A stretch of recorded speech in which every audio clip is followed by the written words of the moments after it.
했습니다. 다음은 유성건 의원님 질의해 주시기 바랍니다. 예, 차장님, 네, 허위 사실이 공공연히 우리 사회에 돌아다니면 우리 사회는 어떻게 됩니까? 사회가 혼란스러워지죠. 네, 네. 그래서 허위 사실이나 의도적으로 가짜 뉴스를 선포하는 행위에 대해서는 강력히 단속을 해야 되는 거죠. 네, 그렇습니다. 예, 통상적으로 고소고발을 통해서 저희들이 단속을 예. 하고 있고, 통상적으로는 고소고발을 통해서 이루어지는데 네, 민주주의의 근간은 언론은 풀어놓고 허위라든가 이런 사실들은 막아냄으로써 건전한 여론 형성을 도와서 체제가 안정되도록 하는 게 경찰 치안의 일의 하나이죠. 경찰은 뭐 고유 업무이기도 합니다. 다만 이제 언론 문제는 또 다른 시각에서 봐야 될 거라고 생각합니다. 허위 사실이 이제 내란과 관련되어서 허위 사실이 공공연히 유포가 되고 있어요. 한번 PPT 봐주시기 바랍니다. 지난 1월 7일에 권성동 대표가 뭐라고 했냐면 공수처 짝퉁 영장 들고 집행지휘. 영장이 짝퉁입니까? 영장은 누누이 말씀드리듯이 재론이 여지없는 적법한 영장입니다. 예, 적법한 영장이죠. 이건 뭐 네. 분명한 가짜 뉴스죠. 아무리 한 당의 원내대표라 하더라도, 아무리 정치적 공세가 필요하더라도 이런 허위 사실을 유포하면 안 되는 거죠. 그것에 대해서 수사하셔야 되지 않겠습니까? 제가 이 국회에서 이루어지는 여러 가지 상황에 대해서는 제가 뭐 의견을 표명하는 것은 부적절하다고 생각합니다. 아니요. 이 사실에 대해서 앞서 영장은 적법하게 만들어진 것이라고 말씀하셨고, 그건 확실히 예 그렇습니다.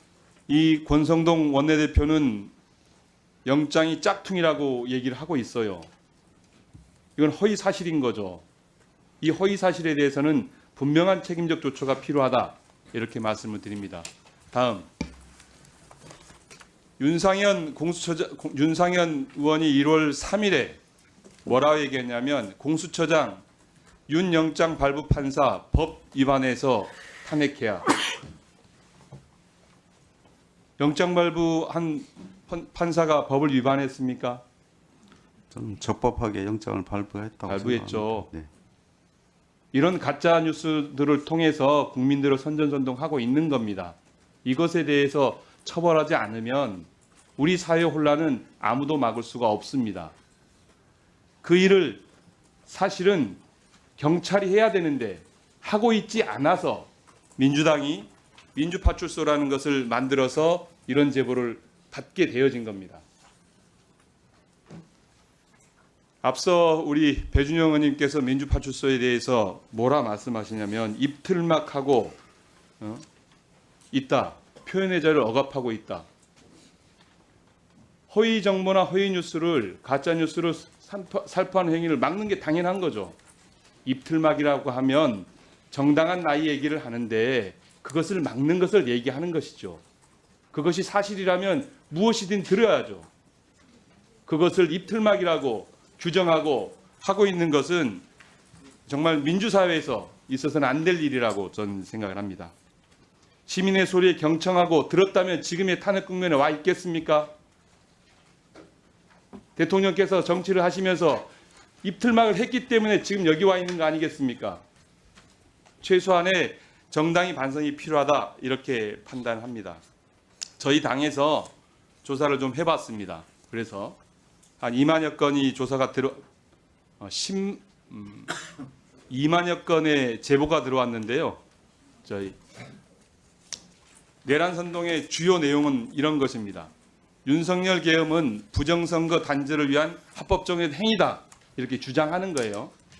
두 번째, 친중 좌파 빨갱이 세력 척출을 위한 결단이었다. 내란은 윤석열이 아닌 민주당이 한 것이다. 이런 얘기로 이런 가짜 뉴스를 하고 있고 이것을 카톡방으로 나르고 있는 거예요. 만약에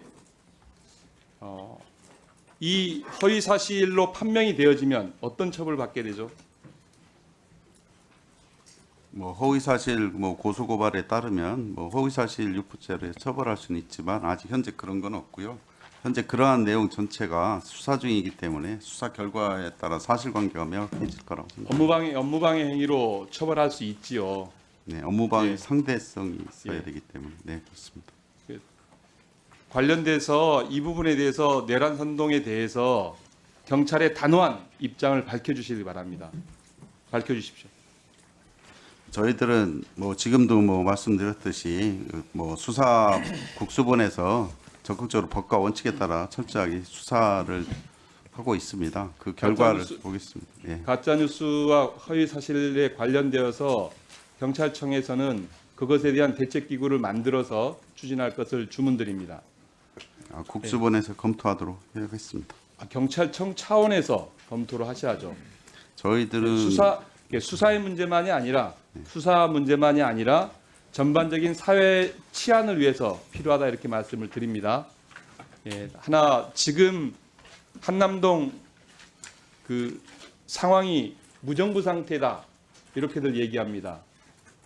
공권력이 아무런 힘을 갖고 있지 못하다 이렇게 얘기하는데 그것에 대해서 동의하십니까? 그건 동의하지 않습니다. 동의하지 않는데 왜냐 왜 한남동 그 관저를 제외하고 제가 말씀을 드리는 거고요. 관저는 지금 공권력이 행사되고 있지 못하잖아요. 네, 거기는 뭐 체포영장 집행 대상이기 때문에 그거 빼고 그 의원님이 말씀하신 것은 그 주변을 제가 집회 시위 관련해서 전 한남동 관저를 얘기하는 겁니다. 그렇게 거기는 되면 또 뭐 다른 관점에서 무법 상황인 말씀드릴- 거죠. 범죄자 윤석열이 자기를 따르는 세력들, 일당들을 데리고 국가공권정에 맞서서 지금 대항하고 있는 상황 아닙니까? 맞죠? 뭐 국수본에서 철저하게 그 체포영장을 집행할 거로 생각하고 있습니다. 국수본에서 체포영장이 아니라 그 상황을 얘기하는 거고요. 그런 상황에 대해서 경찰이 너무 안이하게 대응하고 있다. 치안 책임을 지고 있는 대한민국 전체를 치안 불안으로 떨게 만들고 있는 상황을 연출하고 있다. 이것에 대한 경찰청장의 책임 있는 답변이 필요하다. 답변해 주십시오. 그 경호처 안에까지 저희들이 상황을 알 수가 없습니다. 그 안에. 그래서 거기에 대해서 제가 어떤 입장을 밝히는 것은 사실 적절하지 않다고 생각을 합니다. 알 수가 없죠. 네. 거기 피의자, 범죄자 윤석열이 있는지 없는지도 확인할 수 없죠. 예, 저희들 입장이 그렇습니다. 네, 그러면 범죄자가 있지도 있는지 없는지도 모르고 지금 일부의 경호처 직원, 전 직원들이죠. 지금은 윤석열의 사람들이 범죄자를 은닉하고 있고 그리고 도피하고 있다는 혐의를 분명히 둘 수 있죠. 네, 아까 정리해 주시죠. 말씀드렸- 네, 아까 말씀드렸듯이 그 경호처 안의 상황은 제가 알 수가 없습니다. 그냥 국수본에서 그런 여러 가지 상황을 다 다각적으로 놓고 철저하게 집행 계획을 세우고 있습니다. 거기에 따라서 움직이는 것이고요. 제가 지금 뭐 알 수 없는 상황에 대해서 이렇게 네. 저렇게 얘기할 수는 없습니다. 추가 질문해 주시고요. 네, 고생.